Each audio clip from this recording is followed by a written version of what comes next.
Totoo ma'am, napaka-helpful po ng notes mo po. Tanda ko pa po, September 23, napanood ko po yung Bait Aba lumabas sa Gen Ed. Ikaw, naalala ko ma'am. Yes, lumabas nga po yan. So may pagpipilian kayo kung bite, bite, ganun. So iba-iba yung spelling nila. Of course, iba-iba yung meaning nila at depende yun sa sentence kung ano yung pipiliin ninyo. Sabi ko dun sa isang friend ko na magte-take note. Pero LPT na po siya ngayon. Natatawa ako sa kanya dahil sinabi ko, ito yung sagot kapag nakita mo. Pero ang sabi ko sa kanya, pero depende sa sentence ha. Diyos me, ang tinandaan niya, yung sagot lang, hindi siya dumepende sa sentence, buti na lang nakapasa. Kasi ang masasabi ko sa inyo, pagdating sa Gen Ed, sometimes memorize the answers. Dapat maging familiar ka na, pero syempre kailangan pag-aralan mo pa rin. Kailangan wise ka pa rin. Ayan. So maganda yan, marami kayong binabasa, marami kayong alam. Pero of course, kapag nandyan na tayo sa actual board exam, hindi naman lahat ng pinag-aralan mo ay makikita mo at hindi lahat ng pinag-aralan mo ayun ang lalabas. So may mga surprise, may mga basic, may mga common sense. So depende. Pero kailangan maging smart ka sa pagre-review. And huwag mong i-stress ang sarili mo kung hindi mo kayang basahin ang lahat-lahat. Ang gawin mo, alamin mo ano yung mga laging lumalabas. Pero hindi yun sapat. Nagpa-practice pa rin ng pagsagot. Pag-aralan mo rin ang Carl method. Maraming gumagawa ng iba't ibang method na gano'n. Pero yun at yun pa rin. Kailangan marunong ka mag-eliminate, ano yung pipiliin mo, choose what is the best. Sometimes kasi lahat ng nasa choices, tama, pero may best. And here's another topic that you should know before taking the board exam. By the way, yung mga ganito pong drills, pinopost ko po sa Cruzita Teacher Nika sa Facebook at lalo na sa Vinyl Vlog sa YouTube naman po. And baka naman, pa-follow na din po sa Facebook.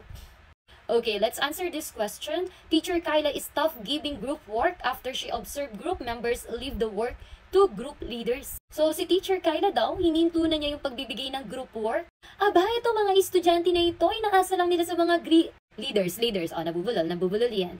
What specific principle of learning should urge Teacher Kyla to revive and guide the students on group activities? Ano kaya ang gagawin ni Teacher Kyla para ma-revive at mag-guide niya yung mga estudyante niya sa group activities?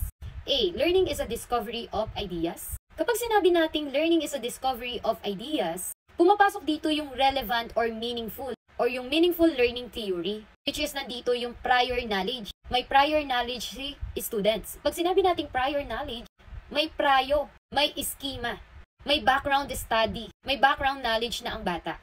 Letter B, learning is an active process. Dito naman pumapasok yung cone of experiences. Ito yung learning by doing. Kaya nga sabi niya, active process. Matututo ang isang bata kapag ginagawa niya. So matututo siya habang ginagawa niya ang isang bagay. And letter C, learning is a collaborative process. At ito naman yung sinasabi natin, of course, dapat yung mga bata marunong makikolab. O, sino gusto makikolab dyan? Charis. Yung makisama ka, sumama ka sa iba, mag-join ka, makiko-operate ka, magtulungan kayo. And letter D, learning start with clear expectations and outcomes. Ibig sabihin naman dito, dapat alam natin what is the objective, bakit tinuturo yon, bakit ginagawa yon. So what is the answer? Napakadali, diba? What is the keyword sa tanong? Diba sabi ko po sa inyo, kapag nagbabasa po tayo, especially Prophet, kahit Gen Ed yan, kailangan magaling ka sa keyword para makuha mo agad ang sagot. So nandyan na yung word na group work. Group work. What is your answer? Aba, pag nakuha mo yung tamang sagot, dapat lang, tama ka dyan. Okay, the answer is letter C. Learning is a collaborative process. Again, the answer is letter C. Learning is a collaborative process. Kaya nga, group work. Kailangan nagko-collab, nagko-cooperate, nagtutulungan. At yun naman po. Thank you po!